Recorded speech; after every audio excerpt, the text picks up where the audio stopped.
საგამოძიებო კომისიის 460 გვერდიან დასკვნას პარლამენტი დადგენილების სახით დღევანდელ სესიაზე დაამტკიცებს.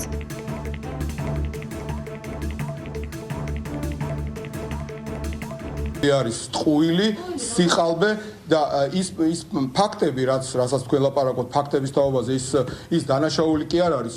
ის რომ ჩვენ დავაბრუნებიეთ მოპარული ფული, ის რომ ჩვენ დავაბრუნებიეთ უკანონოდ მითვისებული მიწები ამ რეჟიმისთვის, მოღალატეთა კრიმინალთა რეჟიმისთვის არის დანაშაული. ნებისმიერი ქართველისთვის და საქართველოს ეროვნული ინტერესებისთვის და საქართველოს კანონმდებლობისთვის ეს არის სწორედ ის, რაც უნდა გააკეთოს ნებისმიერმა პატრიოტულმა ნორმალურმა ხელისუფლებამ. ფართხაფურთხით და ოღონდ რაღაცა ერთკვირიანი პროპაგანდა ეწარმოებიათ. უპასუხისმგებლო დაწერილი დასკვნის, რომელსაც აქვს ნული სამართლებრივი შეფასება, ნული სამართლებრივი შეფასება, შესაბამისად, ეს ყველაფერი არის არასერიოზული, იმიტომ რომ ადრე თუ გვიან ეს ადამიანები უნდა გასამართლენ, მაგრამ დღეს რო ეს ხალხი ხელში დაიჭერს ამ კომისიის დასკვნას და ყველა იურისტი, რომელიც წაიკითხავს და ნახავს, რომ არის უბრალოდ სასაცილო და არანაირი იურიდიული ფასეულობა არ გააჩნია, კიდევ ერთხელ ვამბობ, ეს შეიცავს ნებსი თუ უნებლიებთ იმის რისკებს, რომ ნაციონალურ მოძრაობამ მოიპოვოს იმუნიტეტი ამ დასკვნის შედეგად. ეს არის ერთგვარი ენციკლოპედიური მასალა ყველასთვის, ვისაც აინტერესებს საქართველოს ისტორიის ეს პერიოდი და ეს მონაკვეთი და დადასტურდა, რომ ის მაშინდელი ხელისუფლება იყო ორგანიზებული დანაშაულებრივი რეჟიმი სამწუხაროდ, ამიტომ ეს ერთის მხრივ საქართველოს მოსახლეობისთვის არის უნდა იყოს საინტერესო და მეორე უცხოელებისთვის, რომლებთაც დღემდე გული მისტირით იმ ხელისუფლებაზე და იმ პირებზე და დღემდე მათ გვერდში უდგანან და მფარველობენ. ამიტომ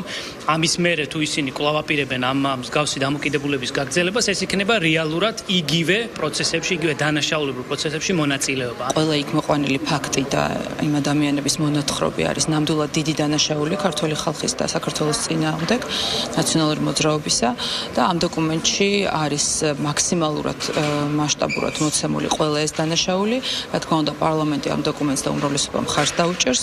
შემდგომი განვითარებისთვის კი ვიმსჯელებთ ნაციონალური მოძრაობა როგორც ანტიკონსტიტუციური თავისი შინაარსით და ჩემი შეფასებით ეს არის ანტიკონსტიტუციური პოლიტიკური დაჯგუფება, ნამდვილად იმსახურებს, რომ აიკრძალოს საკონსტიტუციო დონეზე.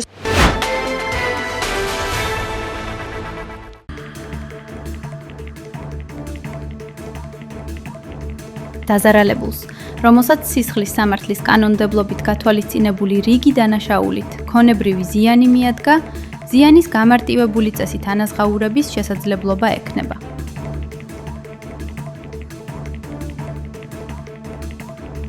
მიეთითება კონკრეტული 16 წელი, ანუ მაქსიმალური ვადა, რა ვადითაც შესაძლებელია, რომ საქართველოსთან ანუ ქვეყნის დატოვების აკრძალვა მოხდეს და აქ ერთი პრინციპია შემოთავაზებული, მთავარი არ არის არა დანაშაულის კატეგორიები და ამ კატეგორიიდან გამომდინარე სამართლობის ვადები, არამედ მთავარი არის თუ ის რა ზიანი მიაყენა კონკრეტულმა დამნაშავემ, კონკრეტულ დაზარალებულს, რომ შესაბამისად შესაძლებელია, რომ დანაშაულის კატეგორია იყოს მსუბუქი, მაგრამ ამავდროულად მიყენებული ზიანი იყოს დიდი.